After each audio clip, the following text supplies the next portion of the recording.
Hey everybody, welcome to Embers Adrift patch notes for October the 27th. It is a Thursday, it says Sunday. Obviously their web server clock is wrong for some reason, so just ignore that. But yeah, let's get started, shall we? So what's new? This patch brings a slew of fixes, improvements, and new content. Chat tabs can be renamed, you can roll on loot while unconscious, and a new static dungeon has been added to the Meadow lands. In addition, a number of NPCs have taken up weird obsession with turnips. Ooh, that sounds like it could be a holiday event, maybe. Bug fixes, improvements, text. So this is the tech portion of the game. Fixed. You can no longer auto attack when swimming. Fixed server cache issues that would cause some reactionability, such as reposit. I can't say that word right. To hit absurd amount of damage. Fix to prevent multiple connections to the game server with the same character, causing clones. Okay, that is actually pretty badass. I think that would have been funny to see. Fix an issue with Ember Drift showing unauthorized when attempting to enter. Fixed a server exception when using the hemorrhaging strike. Hemorrhaging. I think it's hemorrhaging. I can't say. I'm not always the best with English, which was causing a buff debuff to freak out. NPCs that get stuck in the reset mode will teleport to their point of origin after 60 seconds and finish resetting. This should reduce likelihood of encountering an NPC that's stuck and constantly avoiding. Oh, that's cool. An NPC initially target will now get a slight threat boost to reduce the chance of getting peeled away by innocent bystanders. So basically what was happening before is people would run and they're like, oh crap, this is too much. They have like 20 mobs on them and they might have been not fighting them and causing threat yet, and then they would run into innocent group of people and then they would all die. So this will help reduce the training, which I like training because it's a fun thing that exists, but at the same time I guess it's just to help reduce a bit. Overhauled logging for Undone's Wrath and Stuck requests. This should help us investigate fixed problems areas more effectively. Increase the speed of camera when turning with the keyboard. Armor class is now properly recalculated after using a repair kit. Ooh, cool. Rebaked nav mesh in all dungeons to resolve some boundary issues. Cool. So nav mesh is literally like the navigation mesh. So that's probably not for us. Well, it might be for us. It's probably for the AI since this is navigation mesh. It might be for the client as well, but basically that just means like, oh, an NPC might not try to go through weird wonky areas that just shouldn't happen and things like that. It's really good and important for like the pathfinding and line of sight and things like that. Environment and art. Okay, Meadowlands has undergone some landscaping. See below for details. Ooh. And then, okay, we got the UI. Added confirmation dialogue if you accept to sell a soulbound item. Rename a grass distance slider to vegetation distance. Added extra tree distance slider, which dictates how far past the vegetation distance to render tree meshes before they become billboards. Extend the slider or improve distance of tree rendering and expensive more rendering overhead. This is actually cool because I noticed when you were doing some of the sliders, they were messing with the trees, but you didn't have like a fix. I think it was Shadows, actually, oddly enough, was playing with them too. Was it Shadows or another one? But I remember it was messing with it, so I'm glad they're separating it a bit. Adjust wording on all death icons to reference a missing bag rather than a missing belongings. Clicking a regent in your regent pouch will now toggle a checkbox on and off. You can still use checkbox and or keybinds to do this. Revamping chat window so world is system, GM only channel, global is world, OOC is zone, and group is party. This is good. I mean, I mentioned this, and I don't know if he realized or it just wasn't a big deal, but I had said that OOC is actually out of character, and basically you could use zone or out of character, but out of character didn't make sense. Out of character is like general chat, so like you're not even talking about the game really. You're like, how's the weather today where you live? Oh, it's great here where I live, and things like that. It's more of out of character chat. That was kind of the idea. So I'm kind of glad they did that, just because to me it personally seemed a little confusing. So I mean, I learned very quickly it was a zone chat, but still, I thought that was interesting. So, group remains an alias for party. Okay. Slash T is now used for tells. To use the trade channel, you must at least type in TR.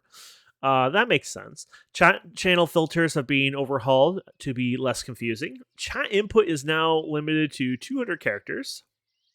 Added the ability to rename chat tabs via right click the tab. Group window rename party. Death UI elements countdown to give up button have been moved in the area just above your action bar. Ooh. So quests updated the missing arms race now requires fewer trips back to voice. Updated the tradeswoman's laminate now requires fewer trips back. Okay, this is good that they've been doing that. Some of them are. I noticed some quests were like ping pong, so you're like boo boo boo back and forth. Where I feel like they could have reduced that a bit. I mean, it's kind of like old games. They did that a lot, but they were kind of over the top. Fix some various quests and NPC dialogue typos. Cool. Okay, design. The second Ember Stone max capacity has been reduced from 1,000 to 150. This was due to an internal miscommunication as what was not available. The 1,000 quantity was meant as a test, not to be used in production. If you currently have more than 150 essence, it will be clamped to 150 next time it's altered. Okay. Fixed. Issue with poppy toads and dry bone scavengers dropping higher tier items. Fixed. Poppy no longer turns ashen. Fixed data issues on various pole arms, great axes that had higher than desired dice roll values. Okay. Data fixed the data issue on various great swords and long swords that had lower desired dice values. Fixed an issue that was causing Misha to attack NPCs and potentially get flagged as lootable. Fixed an issue with ground torches recipes not outputting the correct type. Fixed an issue with a hammering. Maybe that was right this time. Strike damage being absorbed by armor and an issue preventing additional procs from triggering. Fixed an issue with level 10 crafted throwing knives that was adding additional threat. Fixed an issue with North Reach Spider Cave where spiders were ignoring line of sight when calling for help. Oh no. That's a good thing. Yeah, because they were ignoring line of sight when calling for help. So this is actually a good thing. Basically, now when they call for help and there's no line of sight, it should be safer. So actually, that's not a bad thing. Fixed spawn issues when frenzied mobs are in New Haven Valley. Okay, change spawn in North Reach around the house closest to New Haven Wall, better to serve players seeking infected skins from the Warlord Specialization questline. Northern Crocs in Meadowlands are now are on a new dental plan and can now also drop unbroken teeth. Oh wow! Reduce Ashen Boar AOE damage. Okay.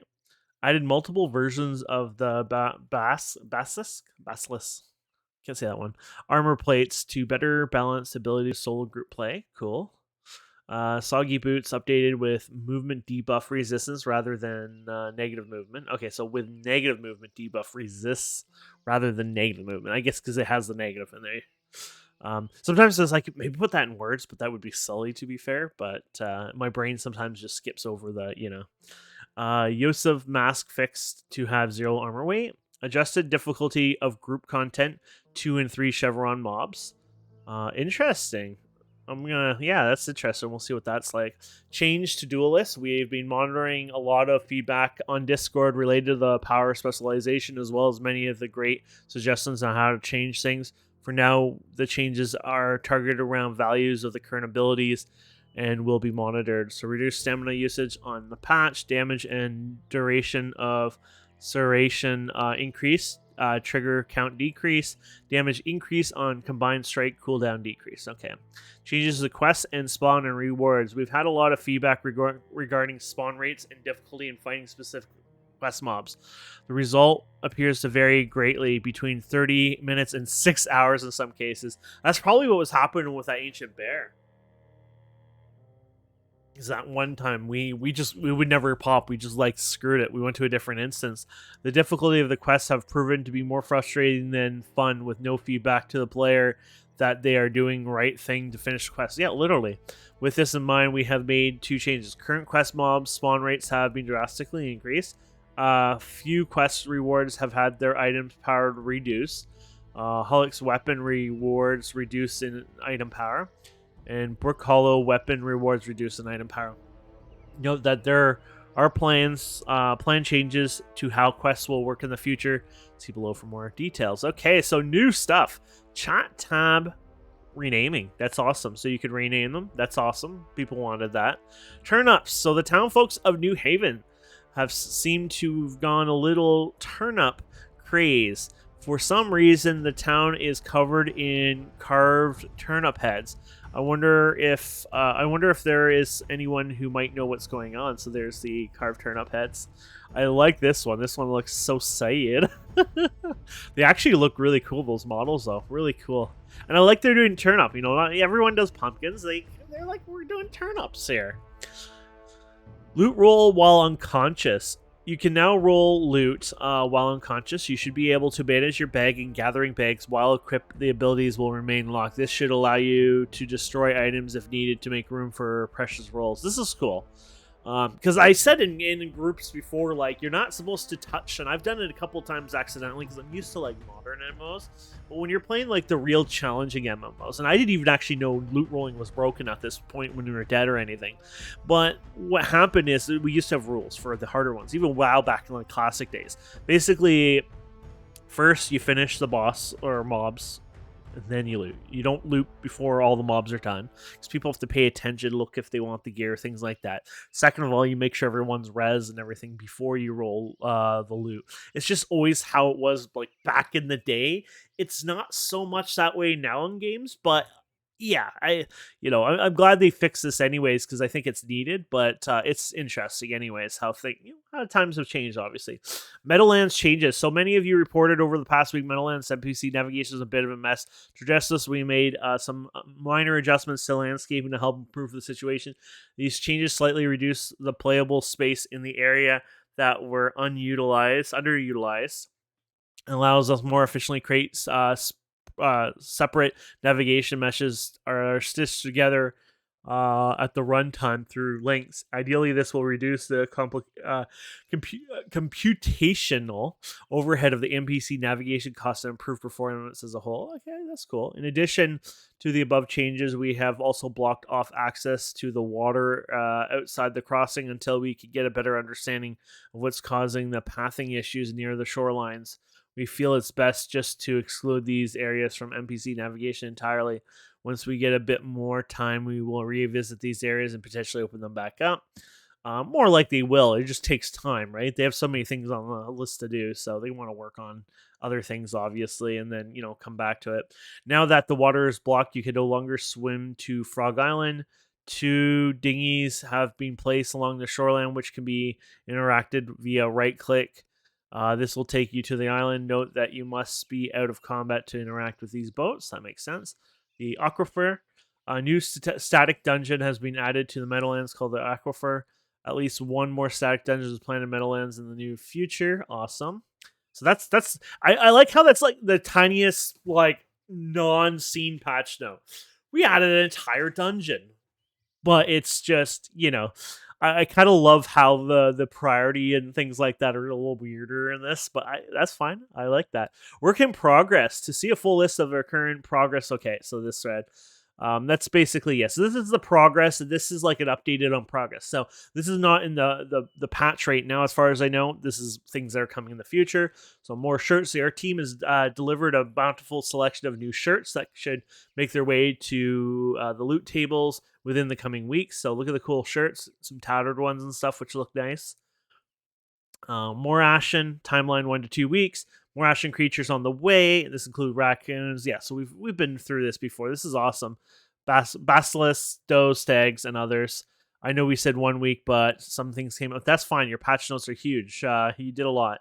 Repair costs. We're looking at improving repair costs calculated. So basically, end game right now, like the higher you are, they're not really balanced. So they want to fix that, obviously. New zones, timeline 2 to 3 weeks. We have a handful of new zones nearing completion, including Dry Foot Forest and Red Shore Outskirts, named and pending. More Embers Adrift dungeons also coming in Meadowlands and Dry Foot. Quest changes, timeline 1 to 2. Since launch, we've gotten a ton of feedback of our quests, along with some critics. One of the things that would bubble to the surface is frequent in which you kill an uncommon or rare spawn in order to progress the quest. After some initial discussion, we have or internal, not initial. We have come to the conclusion that this type of ask is not in line with the design or philosophy of our game. We intentionally designed a spawn system that will make it difficult to camp rares. We then turn around and ask you to go camp rares for a specific quest, coupled with the RNG and competition and kills, blah blah blah. So that's good. So like I like rares, but your quest shouldn't be stuck to a rare. To that end, we will be revisiting these type of quests in the near future, like the Ancient Bear quest, for example. Purpose of this quest is to encourage introduction players and grouping. Accomplishing this goal does not require a rare spawn. We could instead ask you to go call the population of 3 chevron bears in the area, i.e. kill 10 chevron bears, which would shift the focus quest towards finding a group and working together. Not to mention, it would be far more accessible to those trying to finish it. Yes, that is perfect. I like that. Like, I really, really love that. That's what it should be. Because I like rares. I'm glad they realize that. Because rares should exist. They should still be around the world, but they shouldn't be something like a quest where, like, it could take hours. Like I said before, like, that's probably the Ancient Bear was one of them. It could take up to maybe 6 hours for it to show up in an instant. And now that you can instant jump as easy as you used to, it would have been a pain to do Ancient Bear. So I'm really glad that they're looking into this. But what about Ancient Bear, you ask? What if killing a rare NPC actually started a quest instead of asking you to go find a rare? You now happen upon a rare during your adventures and get a new quest. This way, if you want to do the Ancient Bear quest, you're actively making a decision to go camp the rare rather than asking to do it. I think the difference here is subtle, but the important one is if you okay, so that's perfect. This is actually really cool because this is like, so if you go kill a rare and it drops a quest or whatever, then I think that's a cool one. Because imagine having a quest in your thing and it's like, oh, I have to kill this Ancient Bear sitting here. This is beyond annoying. But rather, if you happen to come across the Ancient Bear, or if you purposely go camp the Ancient Bear, knowing it has a quest and there's some fun rewards and things like that, I think that's pretty cool. So rather than doing the find most enjoyable, okay, whereas coming across and rare, inquiring the quest from killing it is much more organic to handle this. And for those who seek this rare, you're actively choosing to do it rather than feeling compelled. The Ancient Bear quest was used to illustrate this purposes and may end up being different than my example. Okay, so no any issues. Occasionally your loot rolls may be skipped entirely. Carcasses will be given. When it happens, please provide any relevant details as we're still trying to track this one down. Not all Ember Rings and POIs are proper map discoveries. Deconstructing crafted items returns junk 100% of the time. Not all clothing and armor has visuals. Dragging a group nameplate in the group window will set the wrong pivot point. Oh yeah, I remember this one. The whole thing will drag a bit weird. Typing chat text may occasionally become invisible. Unfocus your chat window and try again a few times. Typically resolves this. Sometimes when you respawn, you don't end up at the proper Ember Ring. This happens, please report the position where you died via the report command or debug position. If you're using debug position, you'll need to paste the value here. Mac OS, zooming the camera while holding the right mouse button can cause your chat window to scroll. This is a non-intended behavior. At some camera angles, the sun may go dark. This should not happen frequently, but it's readily reproduced in some locations. Investigating a fix. And role distribution. I took time to look at the level progression of events in our logs and together some stats for you regarding distribution of roles, specializations, and trade professions. The first table is the faction of base roles that reach level 6. So, okay, so striker 40%, 35% of supporter, and 25% defender. So a lot of people said, "Oh, look at it. There's like hardly any strikers. More, there's more support and stuff like that." Technically, they're wrong, but technically they're kind of right too, because like in some groups you might have one defender, 1 or 2 supporters, right? So think about this, a group of 6, right? So you have 1 defender, let's say 2 supporters, that's 3 roles. Then you need 3 strikers. Well, if you think about it, 60, 70, 80, 90, 95% you could say is on these guys. And then your 3 strikers, well, like when you do all the math though, right? Like you get the idea that there's not as many strikers out there. So technically this is a good game to become more DPS than anything. That being said, support and defenders are going to probably always get, a position usually. Next, I queried the faction specialization to reach level 7. So these are all of them here. Warlord is the highest one. So I'm Warden, 60%. It makes sense that Warden is literally tied up there.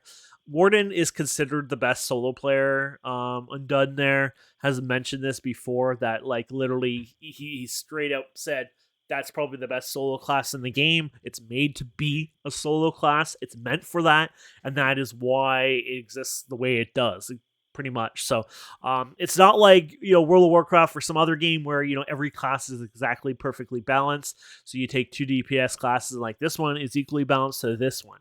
It's not meant to be that way. So keep that in mind. Not the same kind of game.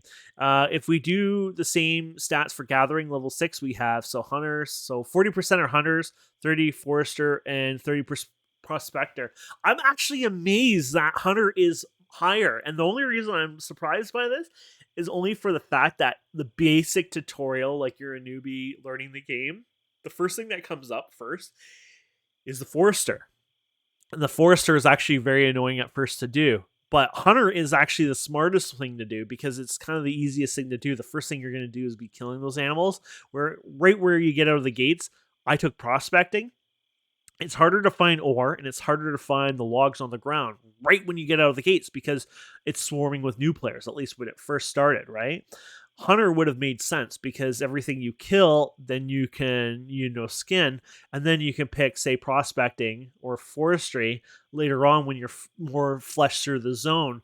Well, I was never smart with that. I took prospecting, but obviously more people were smarter than I because 40% picked hunting. Finally, we look at distribution of crafting professions to reach level 6. So here you go. Provisioner, 28%, which makes sense. I mean, Provisioner gives you the food buffs and things like that. So it actually makes sense more people are that. Then Outfitter, Armorsmith, Weaponsmith, Tinker, and Woodworkers. So I think that's pretty cool, though. So that was insane patch notes. I don't know if I'll be always doing these patch notes. I thought I'd do them for the first, couple, maybe few updates for the game because it's a huge game. It's big. I love it.